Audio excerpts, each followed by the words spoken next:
Assalamualaikum warahmatullahi wabarakatuh. Nama saya Akbar Gifari dengan NIM 055. Di sini saya akan melanjutkan penjelasan tentang rangkaian dua pintu sebelumnya.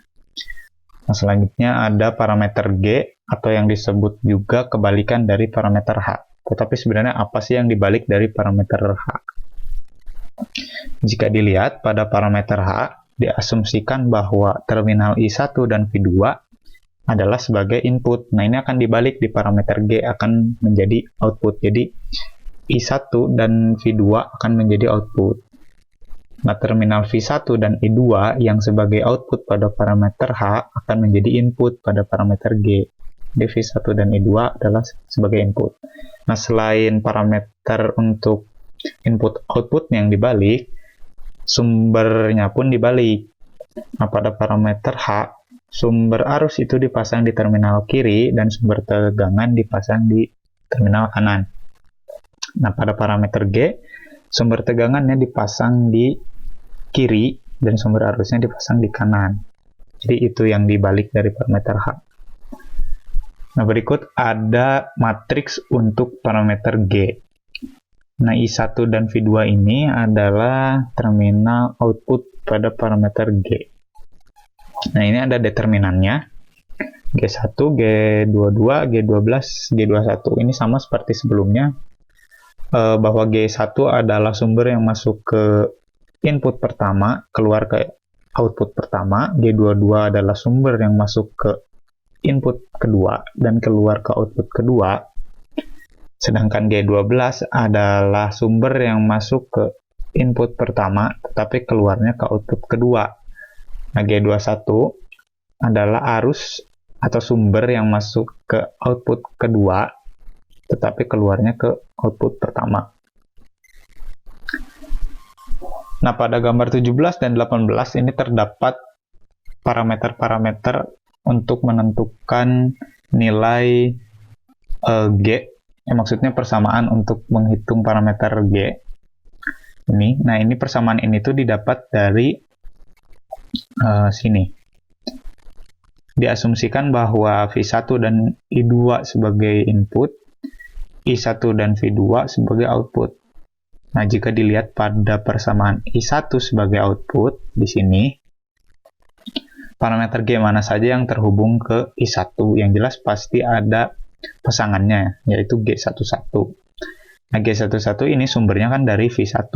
Ini V1 sebagai input. Jadi G11 dikali V1. Nah, selanjutnya pasti ada parameter transfer yang sumbernya dapat dari terminal kedua atau I2. Itu G12.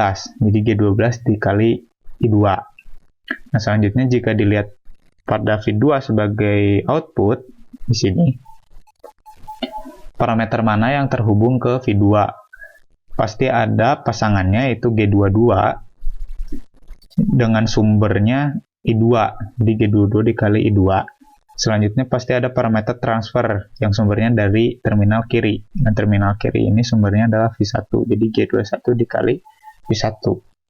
Nah, jika ingin dihitung parameter G-nya saja, ini kan tinggal dipindah ruaskan. Jadi hasilnya bakal seperti ini ya persamaannya. Nah, selanjutnya pada gambar 19 ini adalah rangkaian ekivalen dari parameter G. Ini berikut ada contoh soal untuk parameter G. Nah, parameter G ini dibentuknya menjadi bentuk pi. Langkah pertama untuk menyelesaikan soal ini adalah menghubungkan terminal semuanya dengan sumber. Nah, jika sumbernya dipasang di kiri, berarti yang bisa dicari adalah G11 dan G21. Jika sumber yang dipasang di kanan, yang bisa dicari adalah G22 dan G12. Untuk pertama, kita sambungkan dulu terminal kiri dengan sumber tegangan. Nah, seperti biasa, jika sumbernya tegangan, terminal lainnya di open circuit. Karena di open circuit, jadi tidak akan ada arus yang masuk ke I2, jadi I2-nya 0. Nah, karena I2-nya 0, ini R2 dan R3 ini menjadi rangkaian seri. Jadi ini bisa diserikan, disederhanakan. R2 dan R3. Setelah diserikan, ini paralel dengan R1. Jadi pertama itu diserikan dulu R2 dan R3.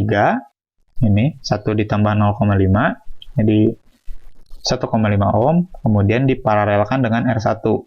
Nah, R1 ini 0,5 ohm juga. Hasilnya akan mendapat 0,375 ohm. Nah, setelah rangkaian disederhanakan, baru I1 bisa dicari. Karena untuk menghitung G11 atau G11 itu dibutuhkan I1 dan V1. Nah, V1 ini tidak perlu dicari karena merupakan sumber. Nah, untuk mencari I1 digunakan konsep hukum Ohm, di mana arus adalah tegangan dibagi resistansi. Resistansinya ini dipakai yang sudah disederhanakan, yaitu yang sudah yang sudah diparalelkan, RP1. Jadi V1 dibagi RP1, RP1-nya 0,375 didapat 2,667. Nah, 2,667 ini didapat dari mana? Karena V1 ini tidak diketahui nilai sebenarnya berapa, nilai pastinya itu berapa. Jadi ini bisa dipindahkan ke kanan, dikeluarkan dari pecahan. Kan sama saja, V1 itu sama saja dengan 1 dikali V1. Nah, V1-nya dipindahkan ke keluar, jadi disimpan di luar pecahan, dan 1 dibagi 0,375 itu hasilnya 2,67 dikali V1. Selanjutnya masukkan ini I1-nya ke sini, jadi 2,667 dikali V1 dibagi V1. Ini bisa dihilangkan, dicoret, hasilnya 2,667. Selanjutnya untuk menghitung G21 itu dibutuhkan V2. Dibutuhkan nilai ini. Bagaimana untuk mencari V2? Ini kan membentuk loop di sini. Jadi yang jelas kita harus mengetahui arus yang ada di R3. Untuk mengetahui arus di R3, ya R3 itu dipakai konsep pembagi arus. Tetapi syaratnya rangkaiannya harus paralel. Jika dilihat kan ini R2 dan R3 ini memang seri. Jadi ini diserikan. Karena sudah diserikan, ini kan paralel dengan R1. Jadi rangkaiannya sudah paralel. Maka bisa dihitung dengan pembagi arus. Dengan rumusnya ini R1 dibagi R1 ditambah rangkaian seri. Karena ini R2 dan R3 harus diserikan. Dikali sumber. Sumbernya adalah I1. Hasilnya mendapat 0,25 kali I1. Selanjutnya dicari V2 dengan konsep hukum Ohm. V dikali I kali R. V sama dengan I kali R. I-nya pakai IR3 sini, dan R-nya pun pakai R3. Nanti hasilnya mendapat 0,125 kali I1.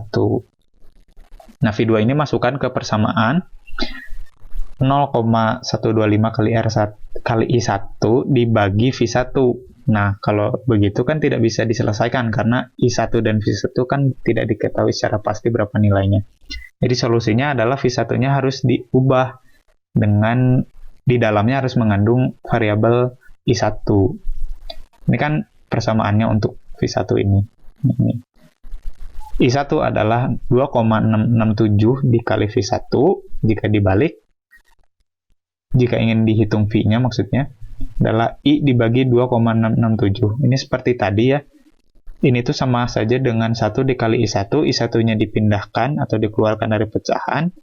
Hasilnya adalah 1 dibagi 2,667. Nanti didapat 0,375 kali I1. Nah, sekarang V1-nya sudah dimodifikasi mengandung variabel I1. Baru dimasukkan ke sini. Nah, kalau udah begitu kan ini ada I1 dan I1. Ini bisa dihilangkan, dicoret. Jadi tinggal 0,125 dibagi 0,375. Nanti hasilnya mendapat 0,33.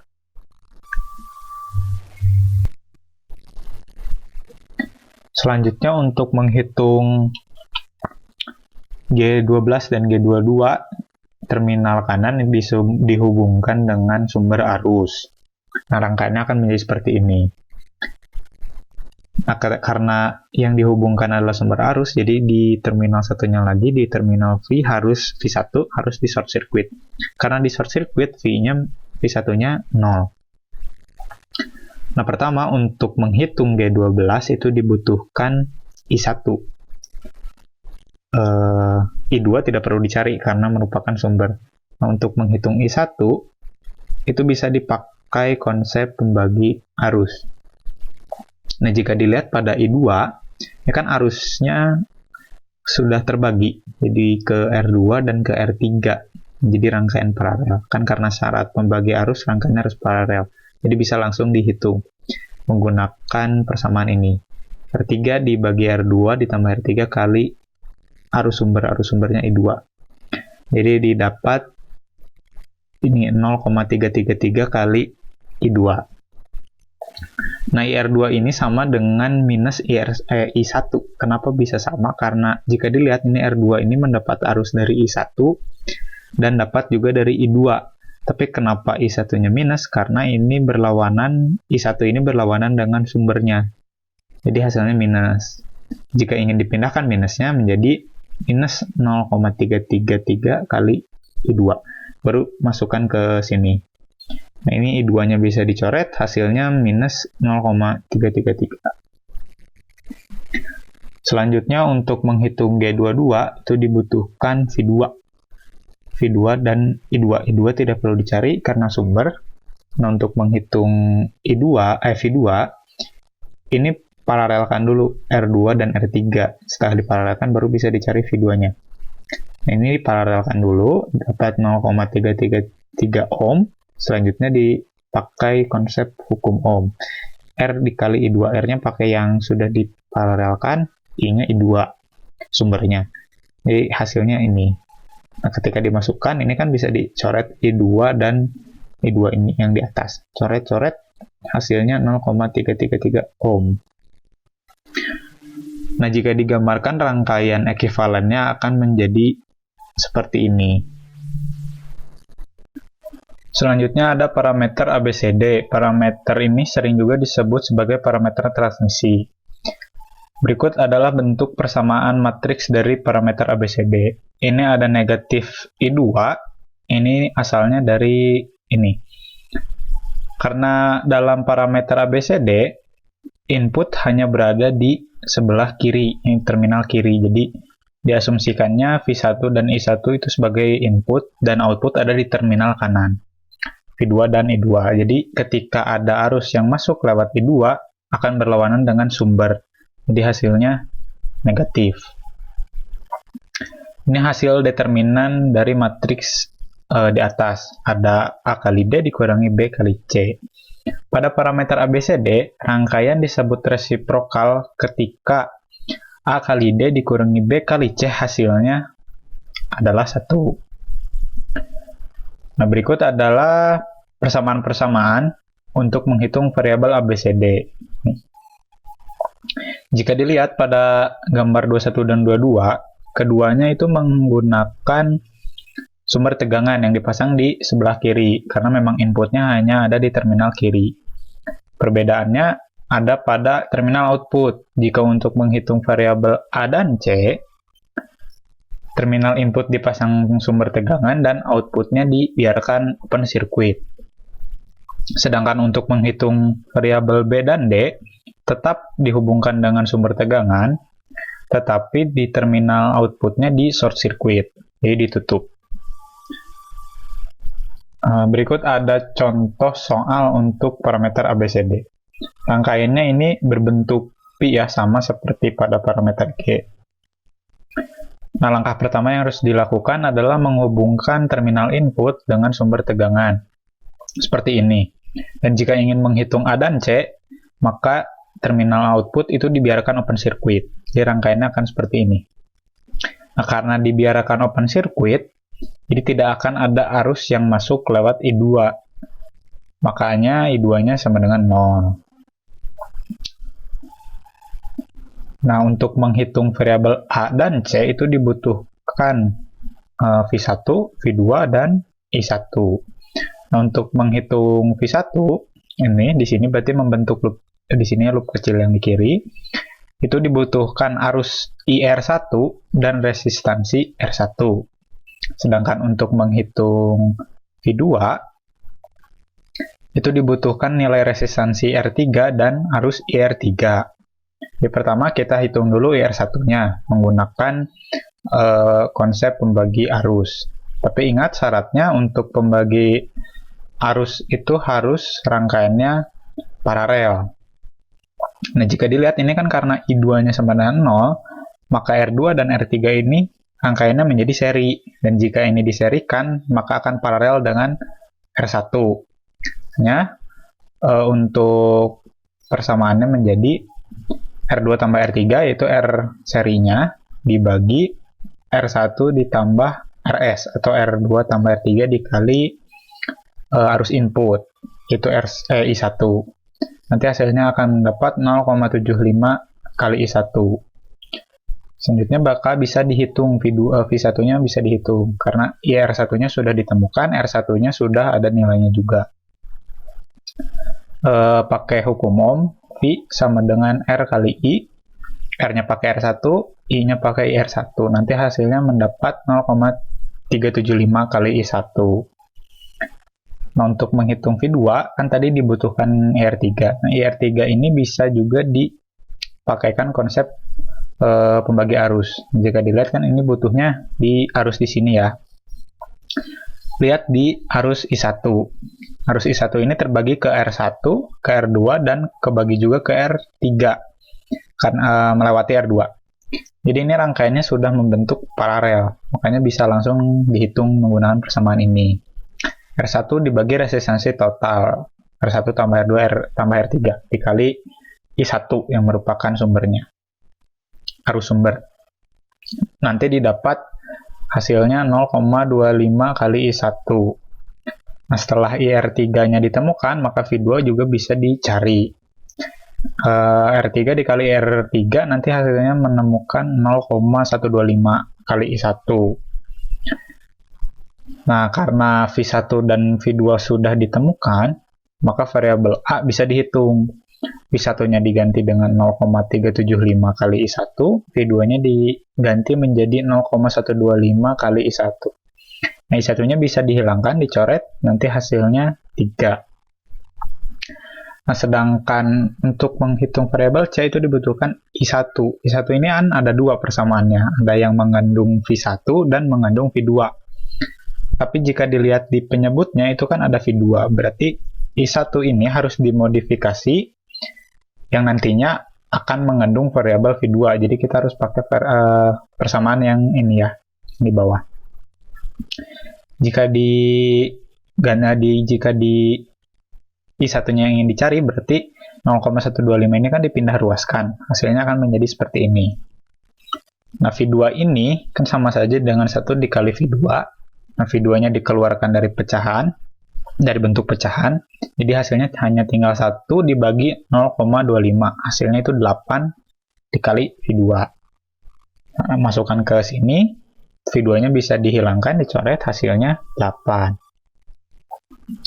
Selanjutnya untuk mencari B dan D, tetap dihubungkan dengan sumber tegangan, tetapi untuk terminal outputnya itu di short circuit. Karena di short circuit, jadi V2 dan I2-nya itu 0.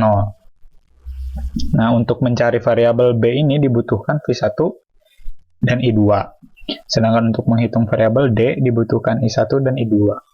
I2 ini tidak perlu kita cari karena memang nilainya sudah 0. Jadi yang perlu kita cari hanya V1 dan I1. Nah, untuk menghitung V1, jika dilihat pada rangkaian ini kan membentuk loop besar ya, jadi ke sini. Karena ini kan di short circuit. Nah, jadi bisa langsung dihitung menggunakan konsep hukum Ohm, di mana V sama dengan I kali R. R-nya pakai yang R2 saja. Kenapa? Karena jika membentuk loop besar, ini kan hanya melewati R2 saja. R2 dikali I minus I2. Kenapa minus I2? Karena dia minus I2 ini berlawanan dengan arus sumber, yaitu I1, jadi dia minus. Nah, R2-nya ini diganti dengan 1 dikali minus I2, hasilnya minus I2. Nah, sedangkan untuk menghitung arus I1, ini rangkaiannya bisa disederhanakan lagi. Jika dilihat kan ini V2-nya 0 dan I2-nya 0, jadi berapapun resistansi R3, kan ini loopnya loop kecil ini ya, berapapun resistansi R3, jika tegangan dan arusnya 0 kan resistansinya juga tetap 0. Jadi bisa dianggap tidak ada, dihilangkan. Jadi rangkaian sederhananya menjadi seperti ini. Jadi hanya sisa R1 dan R2. Nah, I1 ini kan rangkaiannya jadi paralel ya. Jadi I1 ini adalah jumlah arus yang ada di R1 dan jumlah arus yang ada di R2. Makanya rumusnya menjadi V1 dibagi R1 ditambah V2 dibagi R2. Jadi dua resistor ini ya. Nah, V1-nya karena belum diketahui nilai pastinya berapa, ya R-nya saja yang diubah menjadi nilai yang sudah ada, 0,5 dan 1 ohm.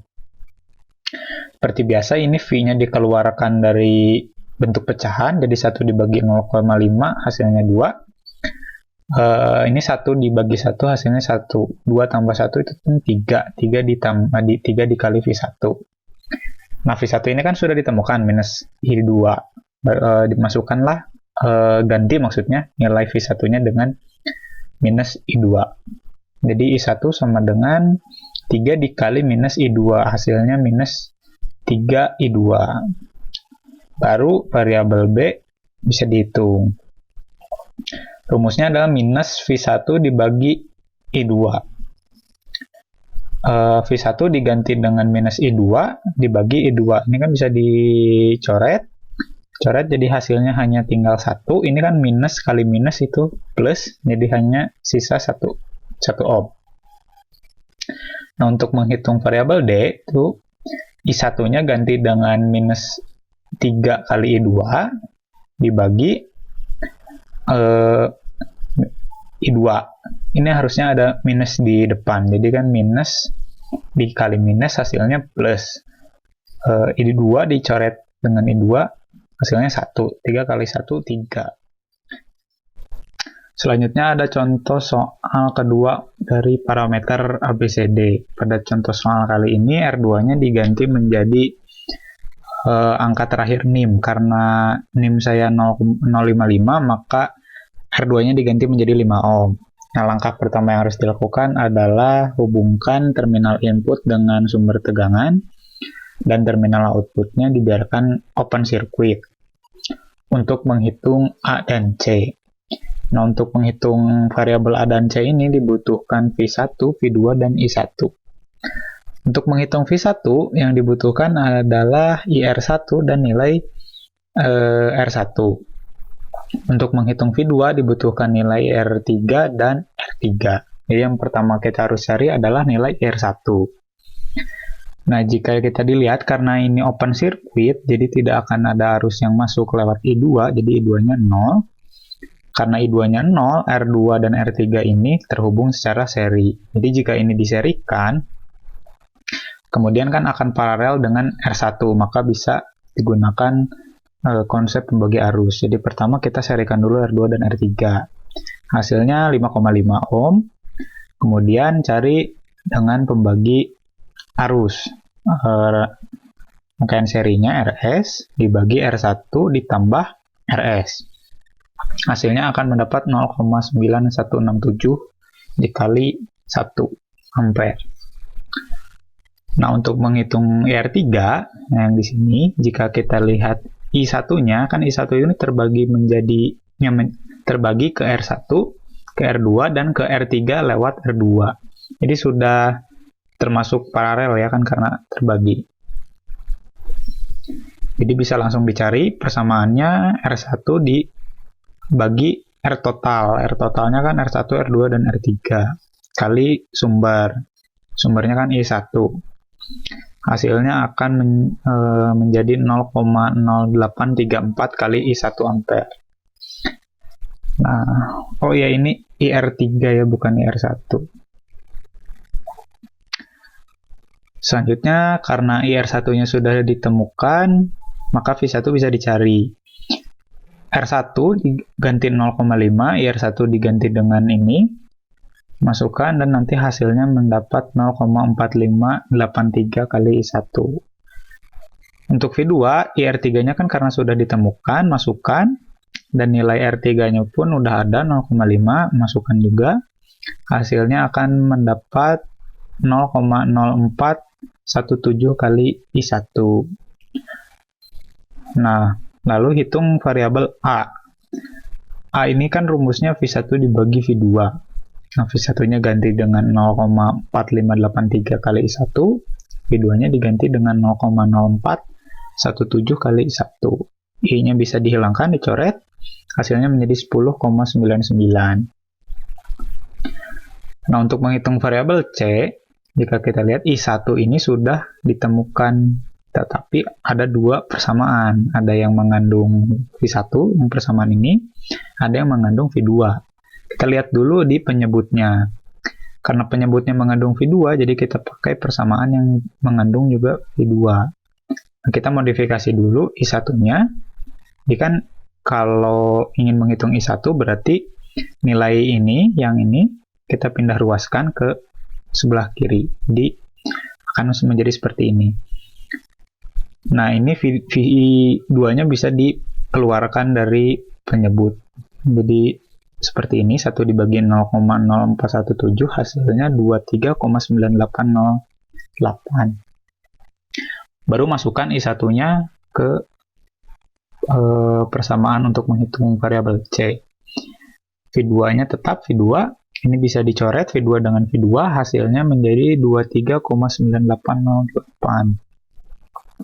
Selanjutnya untuk menghitung B dan D, tetap pakai sumber tegangan, tetapi di terminal outputnya di short circuit. Nah, cari dulu V-nya, V1. Ini kan V1 membentuk loop besar. Jadi bisa langsung dicari menggunakan hukum Ohm, V kali R.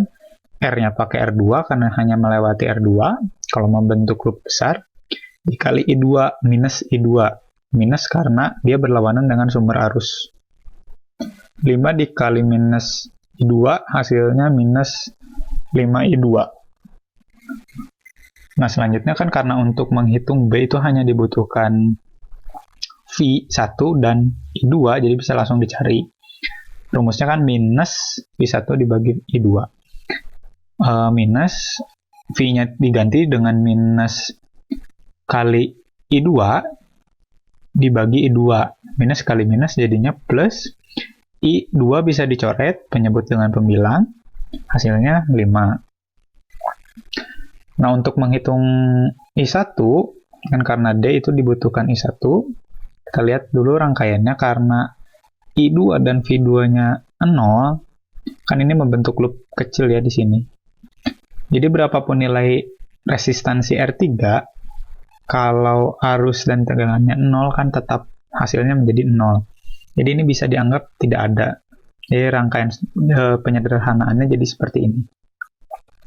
Nah, I1 ini kan ini karena rangkaian paralel, jadi I1 ini arusnya akan sama dengan arus yang ada di R1 ditambah dengan arus yang ada di R2. Jadi rumusnya untuk mencari I1 akan seperti ini. V1 dibagi R1 itu arus di R1 dan V1 dibagi R2 untuk arus di R2.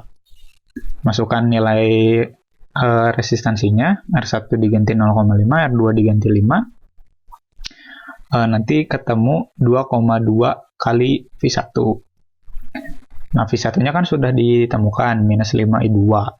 Masukkanlah ke variabel ini ya, ke variabel V. Jadi nanti hasilnya bakal menemukan minus 11 kali I2. Baru variabel D bisa dihitung. I1-nya masukkan ini, minus 11 kali I2. I2-nya tetap I2. Ini karena minus dikali minus, jadi hasilnya plus. I2 bisa dicoret, jadi H1. 11 kali 1 kan 11. Nah, apakah rangkaian ini resiprokal? Kan syarat resiprokal itu adalah A kali D dikurangi B kali C, hasilnya 1. A kali D itu kan A itu hasilnya 10,99 dikali 11 dikurangi 5 dikali 23,9808, hasilnya menjadi 0,986. Nah, jika dibulatkan ini kan hasilnya 1. Jadi bisa dibilang rangkaian ini itu rangkaian resiprokal. Yang terakhir ada rangkaian kaskade. Rangkaian kaskade ini terdiri dari dua buah rangkaian dua pintu yang dihubungkan secara seri, sehingga terdapat A1A2, B1B2, C1C2, dan D1D2. Nah, pada gambar 23 dan 24 ini terdapat persamaan-persamaan untuk menghitung variabel A, B, C, D. Nah, A di sini untuk A1, A2 ya, dan B juga termasuk untuk B1 dan B2. Begitu pula dengan C dan D-nya. Nah, untuk menghitung A dan C, terminal kanan yang inputnya dihubungkan dengan sumber tegangan, dan terminal outputnya di open circuit. Sedangkan untuk menghitung variabel B dan D, tetap menggunakan sumber tegangan, tetapi terminal outputnya di short circuit. Nah, berikut ada matriks untuk rangkaian cascade seperti ini. Sekian materi yang dapat saya sampaikan pada video kali ini. Mohon maaf jika ada kesalahan dalam penyampaian materi. Wassalamualaikum warahmatullahi wabarakatuh.